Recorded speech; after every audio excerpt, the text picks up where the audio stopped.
The question is, what do you want to invest in? And I think the world is set up for the past and not the future. So why are you investing? You're investing to create a future opportunity for yourself. So you're investing your current time to create quality time in the future, really. So there's two things I always say. Firstly, invest in your quality time now too.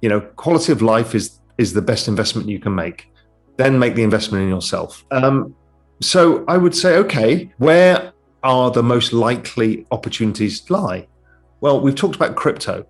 It has a very high chance of being a very big market for a very long period of time. So you're likely to make more money in that than you will have an all-time record high valuation in the equity market. But there's another thing happening, and I've only just started writing about this, so this is quite new for people, is we're also about to enter a technology age of which the world and humanity has never gone through before. We're about to combine crypto, a whole new financial system, a whole new exchange of value system with artificial intelligence, robotics. We're adding in genome sciences. We've seen this with how fast the vaccine came. Money's going to flood into that. We're seeing it with everything from autonomous driving to distributed edge computing, where everybody can have enormous computing power, where the cloud is going. We've got a bunch of technologies so disruptive, all hitting at the same time, that we're likely to see an extraordinary period of continued growth. We think about technology stocks as being these darlings of the 2010s, like Google and Facebook and stuff. But the reality is that, Elon Musk, and I know people hate Tesla, I really don't care, because there's three things within Elon Musk's empire that are really interesting. One is, forget the cars. If he solves autonomous driving and has the computing, the programming to do it, he solved one of the largest problems the world has, which is we can free up all of that labor, all of that cost of taxi drivers, truck drivers, delivery drivers, everything goes. So what's Tesla worth in that fortune? So ignore how much they sell cars for, all of these things. These are much bigger things. Now, could it all go wrong? Of course it could. But he's also solved another thing is, everyone's like, why the hell does he want to go into space? Yeah, he wants to colonize Mars. No, what he's just done is strung up a bunch of satellites everywhere and is now creating Wi-Fi with faster broadband speeds than most people get outside of cities. So he's going to do that globally. That's extraordinary. That's Starlink. It's an amazing thing. So you're about to connect people that have never been connected before across the world. He's doing that. And then the other issue is, okay, we've got too many people and too much traffic. The other thing is his, digging tunnels. Everyone thinks it's crazy, but actually he's going to do fine from it. But there's a bunch of these kind of things that are going on. 5G is huge. I mean, we're going to connect everybody with gigantic amounts of data and enable things like the Internet of Things and distributed computing. And then everybody's moving to an entire new financial system, an exchange of value system based on cryptocurrencies. And then we're building things like the metaverse, where we can actually earn money in games or digital life.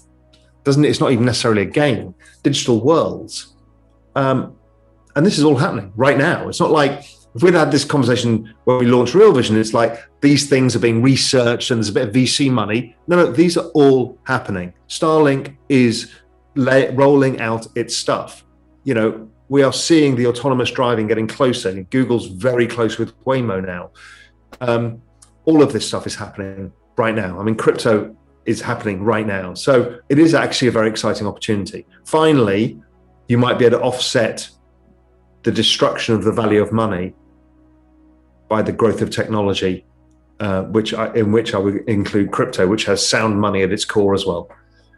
So it's actually a positive message.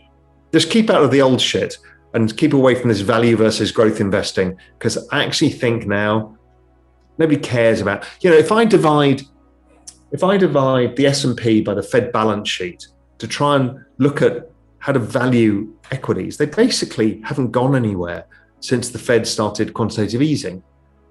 If I look at things like General Electric and old companies like that, they're just basically zombie companies once you adjust for the amount of free money. And to complicate things, it's actually a fall in the value of the denominator, which is fiat money. But when you look at the NASDAQ, it's actually outperformed. There's a real secular trend in technology going on that's above and beyond that of which they're devaluing money. And then when you look in if you look at crypto versus the Fed balance sheet, it's basically in a straight line up because it's actually creating wealth. So only technology and crypto are creating wealth. Everything else is offsetting the fall in the value of currency, including real estate. It's amazing, fascinating world. And this is all new, and I've only started talking about it, so people will be scratching their heads about these concepts for a while. But follow my Twitter feed. I'll start trying to get people across the line on what I'm talking about. It changed everything. But then everything crashed, right? Did it? Or did it go through like the crypto winter? Did the bad investment? In the end, if you'd have held Amazon, you'd be really outrageously, disgustingly wealthy. No, that's noise. It was an S-curve. S-curves we're actually in an exponential adoption trend. All of these things I'm talking about are all going to be newly adopted by 7.5 billion people. People can't get their heads around this. It's not like selling a new fancy phone. It was the onslaught of the mobile phone itself was an adoption curve, as is crypto. So all of these things are going to have massive adoption curves. But in those adoption curves, you have something called an S-curve, which is there are points in the life cycle of a business where it's not clear it's going to survive or it needs to pivot to grow fast again. And Amazon saw that. In fact, it fell 90% in 2000. And then it had several drops of 40 or 50%, maybe even 60%, as we went through the S-curves of Amazon themselves or the market trying to establish, was this going to make it or not?